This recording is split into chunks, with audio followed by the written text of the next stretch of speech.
कि जफा के नाम पर तुम क्यों संभल कर बैठ गए, जफा के नाम पर तुम क्यों संभल कर बैठ गए। बात तुम्हारी नहीं, बात तुम्हारी नहीं, बात है ज़माने की। सत्ता कोई भी हो, वो जो है शिखर तक नर मुंडों के सीढ़ियों के मार्फत ही पहुंचती है। साथियों सलाम, नमस्ते, सत श्री अकाल और जय भीम जोहार। साथियों, इन दिनों चर्चा आम है कि भारत में इस्लाम आक्रमणकारियों के साथ आया। अब ये कितना सच है, इस पर अपन चलिए बात करते हैं। इतिहास में दर्ज है और कहा जाता रहा है, और जो सच्चाई है कि मोहम्मद कासिम सबसे पहले भारत आया, यानी कि उसने आक्रमण किया। यह बात 711 ईस्वी की है। और उसके बाद महमूद गजनवी या महमूद गजनी का नाम लिया जाता है। कासिम जो था उसने पश्चिमी भारत पर आक्रमण किया था और कुछ इलाकों में उसकी हुकूमत भी रही।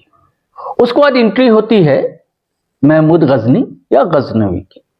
दोनों जो थे लुटेरे थे, इस्लाम को कोई धर्म प्रचारक नहीं थे, न कोई वली थे, संत थे, न कोई पैगंबर थे, न इस्लाम के ध्वजा वाहक थे। लुटेरे थे, जगह जगह लूटते चलते थे खजाने। तो महमूद गजनवी जो है भारत पर आक्रमण 1001 ईस्वी में पहली बार करता है और उसके बाद लगातार 17 बार उसके आक्रमण होते हैं। और अंतिम आक्रमण जो है 1026 ईस्वी बताया जाता है, जब उसने सोमनाथ मंदिर को लूटा था, तहस नहस किया था, सारे हीरे जवाहरात लेकर चला गया था। तो ये लोग दरअसल खानदानी लुटेरे थे और इनके खानदान में खूरेजी आम थी। तो भाई को भाई नहीं पहचानता था, कत्ल कर देता था। उसके बाद नाम आता है मोहम्मद गौरी का। कहा जाता है कि आक्रमण करते हुए 12वीं शताब्दी में वो उत्तर भारत पहुंचा। उसे इस भारतीय उपमहाद्वीप में मुस्लिम शासन स्थापन करने का श्रेय दिया जाता है। शायद 4 साल तक उसने शासन किया। लेकिन सवाल फिर वहीं पर खड़ा है कि क्या भारत में इस्लाम आक्रमणकारियों के साथ आया? तो चलिए दोस्तों, हम इतिहास की परतें खोलते हैं और आपको बताने की कोशिश करते हैं कि दरअसल इस्लाम की दस्तक सबसे पहले कब हुई और किस इलाके में हुई। इसमें कई नई जानकारी आपको मिलेगी और वीडियो जानकारी वाला होगा, ज्ञानवर्धक होगा, इंफॉर्मेटिव होगा।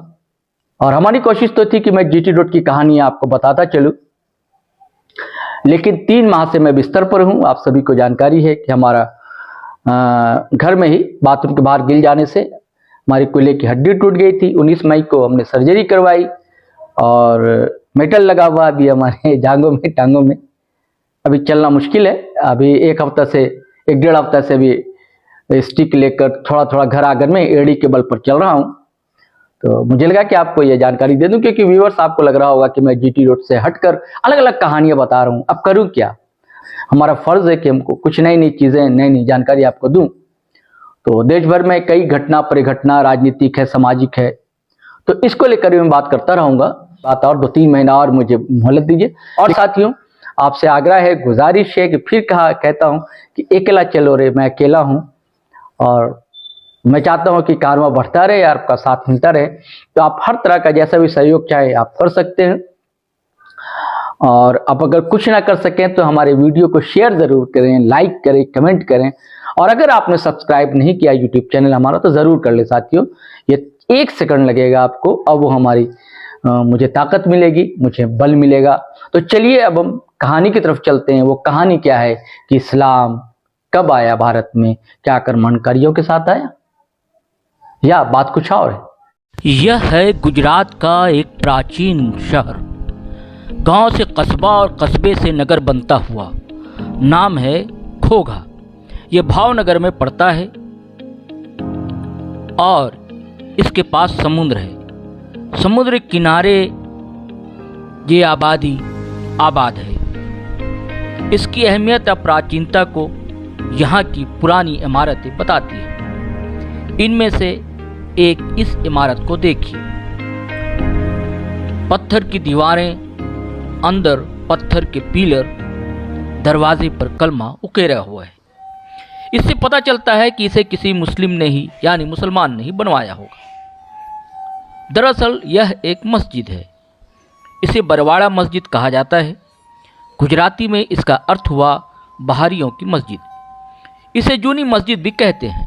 यह वीडियो पुराना है, नए वीडियो भी हम आपको दिखाएंगे।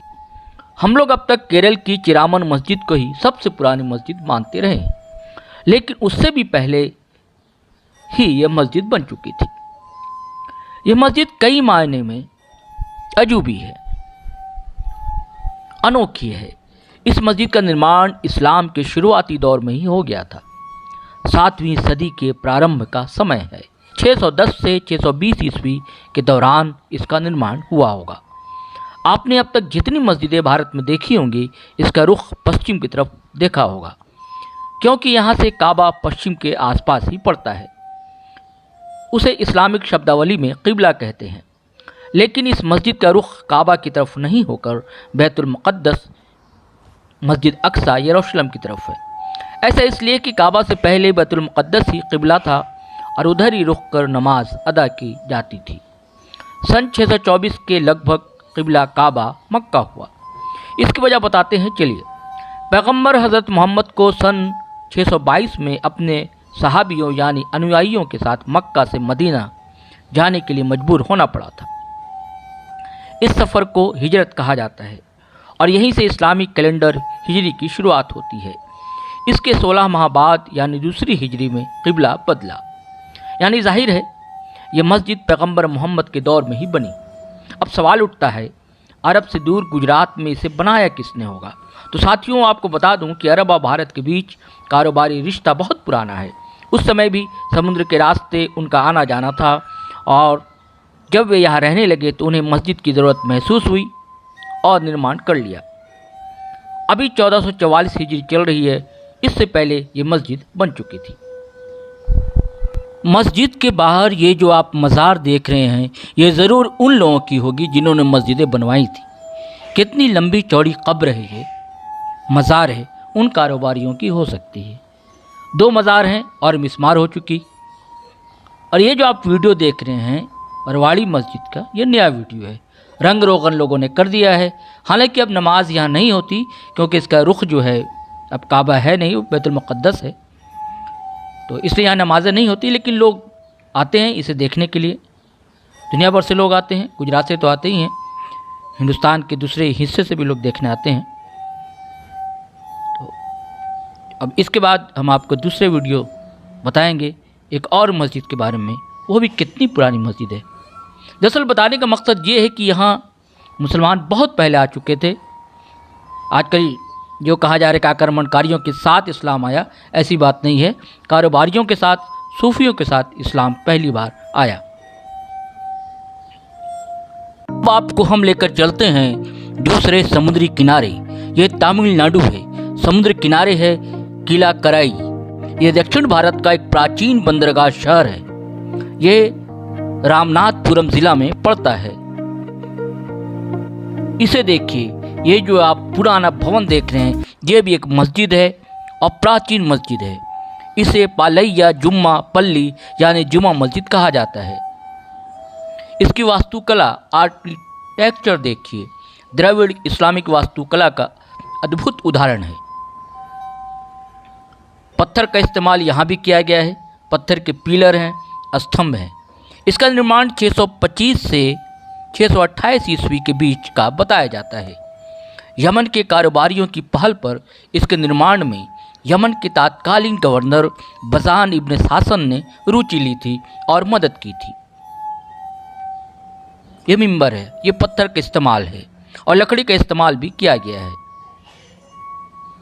देखिए छत, देखिए इसकी प्राचीनता का सबूत ये इमारत देती है, ये पत्थर देते हैं, इसका निर्माण बताता है, तस्दीक करता है। और यहाँ 1400 साल से नमाज हो रही है। कहा जाता है कि 1036 में इसका पुनर्निर्माण किया गया था। यह जो समुद्र है, यह इलाका भी दक्षिण का है, लेकिन यह केरल है। यही त्रिशूर जिला में है कोंडुगालूर। बात 7वीं सदी की शुरुआत की है। यहाँ के राजा थे चेरामन पेरुमल। केरल के किनारे भी अरब के कारोबारी आते थे।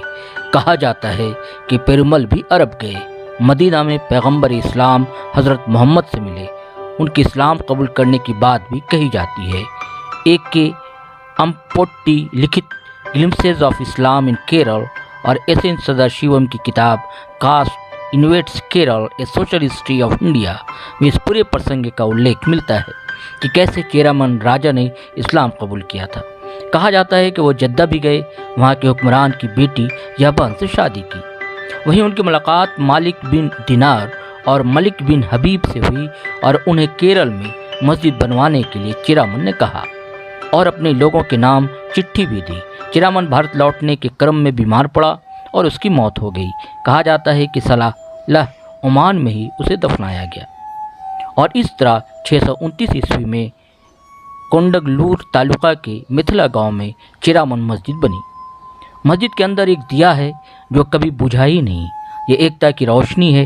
इसमें सभी धर्मों के लोग तेल डालते हैं और अपनी श्रद्धा व्यक्त करते हैं।